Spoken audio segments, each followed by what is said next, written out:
The smartest SUV you can buy today is usually the one nobody wants. If you clicked hoping to discover cheap SUVs that look boring on paper but save you thousands of dollars over the years, you're in the right video. The problem is that most people choose an SUV for the wrong reasons. Style, technology, that new car feeling. All of that feels great on day one, but it slowly turns into invisible cost over time. The bills start showing up as small failures, unexpected maintenance, and engineering decisions that were never made with long-term durability in mind. Today you're going to see 3 SUVs the market ignores. Vehicles that don't excite on a test drive, don't impress in photos, and almost never appear on wish lists. And yet they consistently avoid the expensive failures that destroy the budgets of used car buyers. One of them is underestimated for a reason that simply doesn't hold up when you actually look at the data. This list doesn't come from personal taste or marketing. It comes from patterns repeated over years, conservative engineering choices, and ownership histories that stay solid even at high mileage. These are SUVs that never become headlines, but quietly solve life for the people who buy them. Now the question is simple.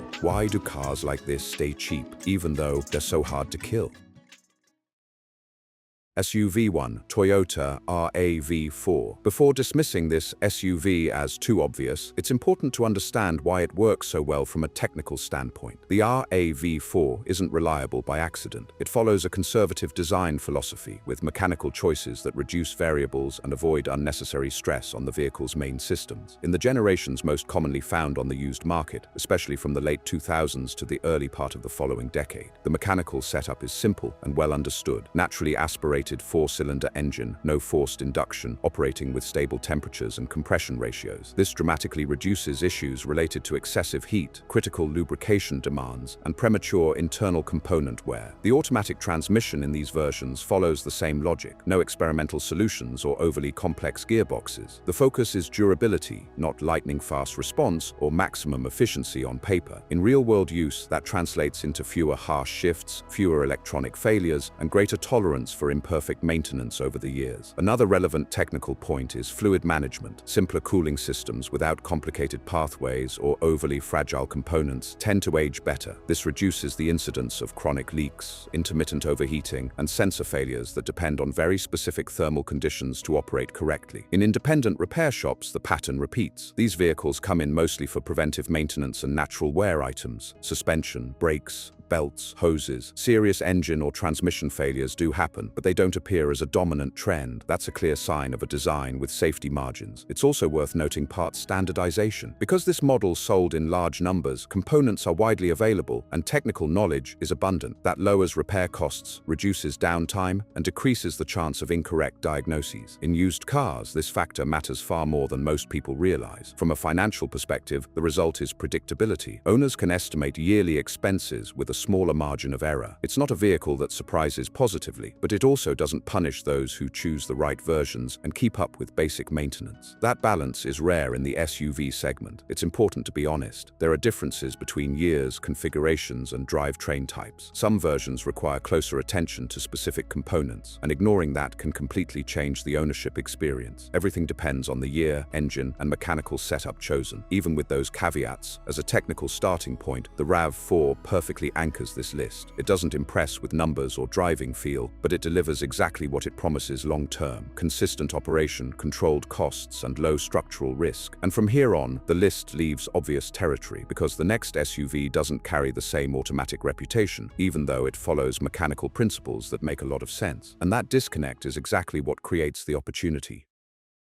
SUV 2, Mazda CX-5. This is the SUV many people ignore simply because they don't know where to place it. It doesn't carry the automatic reliability reputation of some rivals. It didn't explode in sales right away, and it was never treated as the obvious choice. But when you look at the engineering, it starts to make far more sense than the market usually admits. In the early generations most common on the used market, especially with naturally aspirated engines and the Sky Active philosophy, Mazda took a technical path that was uncommon at the time. Instead of downsizing downsizing engines and compensating with turbocharging, the brand focused on higher compression ratios, more efficient combustion, and careful thermal control. The goal was efficiency without adding complexity. From a mechanical standpoint, that matters a lot. Well-calibrated, naturally aspirated engines tend to operate under less continuous stress than small turbocharged setups. Less concentrated heat, less excessive internal pressure, less dependence on auxiliary systems just to keep everything within safe limits. In real-world use, that reduces accumulated failures over time. The automatic transmission in these versions also follows a more traditional approach, avoiding solutions that chase paper-fuel economy at the expense of durability. The result isn't the fastest or most modern gearbox, but it's a setup that tends to age better under urban traffic, short cycles, and average maintenance, which is exactly the reality for most used SUV buyers. Another technical advantage is weight control. The CX-5 was never excessively heavy for its size and purpose. That reduces strain on brakes, suspension, and transmission. Over time, those factors combined help explain why many of these vehicles reach high mileage without developing the accumulation of small issues that eventually turn into financial headaches. In repair shops, the pattern often mirrors what you see in well-executed designs: routine maintenance, natural wear, and few recurring structural failures when the vehicle has been reasonably maintained. It's not the absence of problems, it's the absence of severe trends, and that distinction matters. The market, however, doesn't price this clearly. Because it isn't automatically associated with legendary reliability, the CX-5 often costs less than technically simpler but more desirable SUVs. It's the classic case of a vehicle that looks average in the listing but holds up very well in long-term use. Here's the honest note: not all versions are equal. Behavior can vary by year, engine choice, and generation-specific calibrations. Ignoring those differences can turn a strong choice into a merely average experience. Everything depends on the right mechanical configuration. Even so, as an underestimated option, this SUV delivers something rare in the segment: real efficiency without relying on fragile solutions. It doesn't impress at first glance, but it rewards those who look beyond surface reputation. And now comes the twist in this list, because the next SUV carries an even stronger bias. Many people never even consider it. Others dismiss it without analysis. But when you look at the data objectively, the story becomes very different.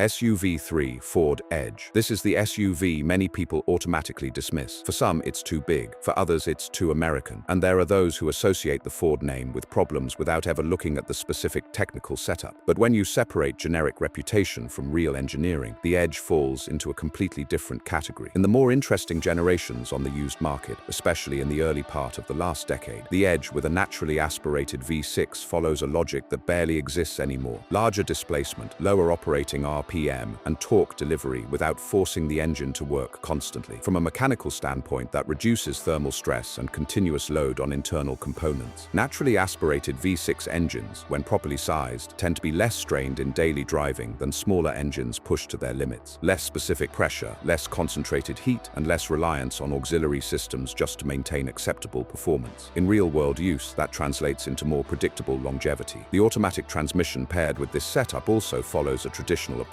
It's not focused on extreme paper efficiency or aggressive response. It's a gearbox designed for smoothness and durability in a heavier vehicle. When properly maintained, serious failure patterns don't show up as a dominant trend, which already puts it ahead of many modern mid-size SUVs that only look better on listings. Another rarely mentioned technical point is the relationship between weight and overall robustness. The Edge doesn't try to be light at all costs. Suspension, subframe, and structural components are sized to handle mass and long-term use. That reduces the buildup of play, noises, and small failures that appear when vehicles age while being underbuilt. In independent repair shops, the history is usually clear. These vehicles come in for normal maintenance and occasional targeted repairs, not for recurring systemic failures when the right configuration is chosen. It's not a perfect SUV, but it's far from the financial nightmare many imagine when they talk about the model in generic terms. And here's the point that creates the opportunity. The market penalizes the Edge based on perception, not technical pattern. It depreciates faster because it isn't desired, not because it's structurally fragile. For used buyers, that means more vehicle for the same money and less risk than the price suggests. The honesty note is essential. Not all powertrains tell the same story. There are versions and years that require much more caution, and confusing these setups is the classic mistake that leads to disappointment later. Everything depends on the year, the engine, and the transmission. When chosen correctly, the Edge becomes exactly the kind of SUV that looks wrong on paper, but works in the real world. Large, quiet, stable, and technically simpler than many new arrivals. It's the kind of vehicle that doesn't try to impress, and that's precisely why it ages better than expected. And that brings us to the final point, because when you put these three examples together, it becomes clear that the problem isn't a lack of reliable options. It's how the market learns to ignore obvious patterns. After looking at these three SUVs calmly, it becomes clear that reliability isn't luck, and it's definitely not marketing. It comes from engineering choices repeated over time, conservative designs, engines that don't operate at the limit, transmissions that prioritize durability over impressive numbers on paper, and most importantly, the absence of unnecessary bets. The most common mistake people make when buying a used SUV isn't choosing a bad model, it's choosing a model that's too desired. The stronger the emotional appeal, the greater the hidden complexity, and the lower the tolerance for aging. These vehicles impress at first, but they send the bill once they're past their prime. That's where many people lose money without fully understanding why. The SUVs on this list follow the opposite path. They seem boring because they never needed to grab attention. They were designed to work every day in normal situations with standard maintenance. That creates a predictable cost pattern, fewer surprises, and fewer forced decisions between expensive repairs or selling at a loss. Another point worth reinforcing is how to read the market correctly. A low price doesn't always mean a problem. Often it simply means lack of interest. And when that lack of interest isn't accompanied by recurring technical failures, it becomes opportunity. That's how attentive buyers get more vehicle, more peace of mind, and less financial risk. Of course, none of this removes the need to choose carefully. Year, engine, and transmission still matter. Ignoring those variables is the fastest way to turn a good platform into a frustrating experience. Reliability exists in patterns, not in generic labels. In the end, the logic is simple. Most people lose money on cars because they confuse novelty with value. Those who learn to recognize solid engineering end up buying peace of mind, and peace of mind in the used market is worth more than any flashy detail. If this kind of analysis helps you avoid expensive mistakes, leave a like and subscribe to the channel. And now tell me in the comments, which SUV did you always think was too boring but started seeing differently after this video?